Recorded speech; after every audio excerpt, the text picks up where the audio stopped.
రాధా, అది మణుగూరు మండలం భద్రాద్రి కొత్తగూడెం జిల్లా అన్నారం గ్రామం. నేను నా పేరు గంటా రాధా. నేను దాన ధర్మ ట్రస్ట్ నిర్వాహకులుగా పనిచేస్తున్నాను. ఇప్పుడు సమ్మక్క సారక్క పగడెద్దురాజు జంపన్న కొలువై ఉన్న స్థలము మేడారం గడ్డకి మనం వచ్చామండి. ఇప్పుడు గద్దెల దగ్గర ఉన్నాము. ఇక్కడ ఈరోజు దాన ధర్మ ట్రస్ట్ ద్వారాగా భోజనాలు, బెడ్షీట్లు, వాటర్ ప్యాకెట్స్, చీరలు పంచడం జరిగిందండి. ఇక్కడ ఇప్పుడు పూజారి గారు, టెంపుల్ ఈవో గారు మనతో ఉన్నారు. ఈ ఆలయ పూజారి గారు రమేష్ గారు మనతో ఉన్నారు. టెంపుల్ ఈవో గారు సార్ పేరేంటో తెలియదు, ఈవో గారు కూడా మనతో ఉన్నారు. వాళ్ళు ఇక్కడ ఏం కావాలనేది వాళ్ళు మనతో చెప్తారండి. నా పేరు కుక్కే రమేష్, సమ్మక్క ప్రధాన పూజారి మేడారం. మరి ఆసియాఖండంలో అతిపెద్ద గిరిజన జాతర అయినటువంటి మేడారం సమ్మక్క సారక్క జాతర.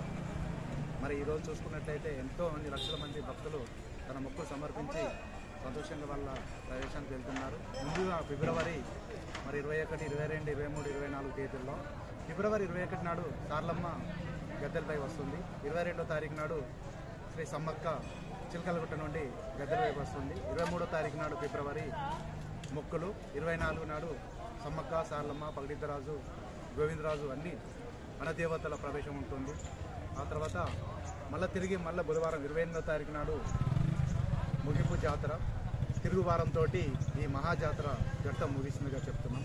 మరి ఈరోజు 2024 ఫిబ్రవరిలో జరిగేటువంటి జాతరకి 1,70,00,000 మంది భక్తులు మరి సందర్శించి వాళ్ళ మొక్కులు తీర్చుకునే విధంగా ఇక్కడ రాష్ట్ర ప్రభుత్వం కూడా అన్ని సకల సౌకర్యాలు ఏర్పాటు చేసింది. అయినప్పటికీ కొన్ని కోట్ల మంది భక్తులు మన సమ్మక్కను గిరిజన దేవతను దర్శించుకోవడానికి వచ్చేస్తున్నారు.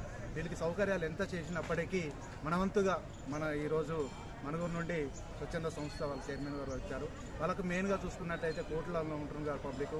తాగునీరు సౌకర్యం ఎంత చేసినా మనం తక్కువే. అలాగే భోజనాలు కూడా వాళ్ళకి కావాల్సినటువంటి నిత్యావసరాలు ఏవైతే ఉన్నాయో వాళ్ళు ముందొచ్చి తన వంతుగా సహకారం చేసినందుకు మా ఆలయ తరపున, సమ్మక్క సారలమ్మ పూజార్ల తరపున, ఎండోమెంట్ తరపున, యువ తరపున ప్రత్యేక ధన్యవాదాలు తెలుపుతూ మళ్ళీ ముందుకొచ్చి మా భక్తుల్ని కొన్ని వాళ్ళంతుగా సహాయం చేయడానికి ముందుకొచ్చారు.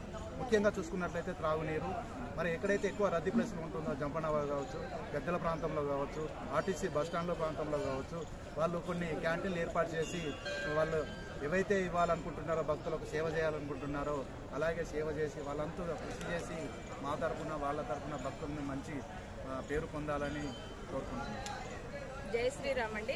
ఇక్కడ వాంటెడ్ అవసరం ఏంటి అంటే వాటర్ ప్యాకెట్స్ అని పూజారి గారు చెప్తున్నారు. వాటర్ ప్యాకెట్స్ ఇక్కడ నుండి ఎక్కడో దూర ప్రాంతాల నుండి, దేశ విదేశాల నుండి, ఇది జాతీయ పండగ కాబట్టి దేశ విదేశాల నుండి ఇక్కడికి రాకపోకలు జరుగుతూ ఉంటాయండి. అందరూ కూడా 4-5 రోజులు ముందొచ్చి ఇక్కడ ఉండటం జరుగుతుంది.